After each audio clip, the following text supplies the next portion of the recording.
आज का इंतखाब है अहमद फराज मरहूम की एक नज़्म का उन्वान है सफेद छड़ियाँ।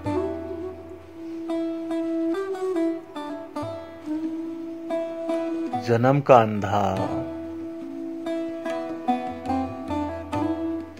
जन्म का अंधा जो सोच और सच के रास्तों पर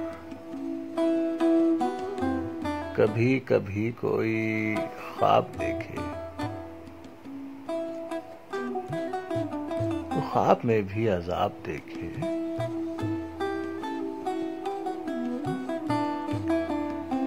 ये शाहराहे हयात जिस पर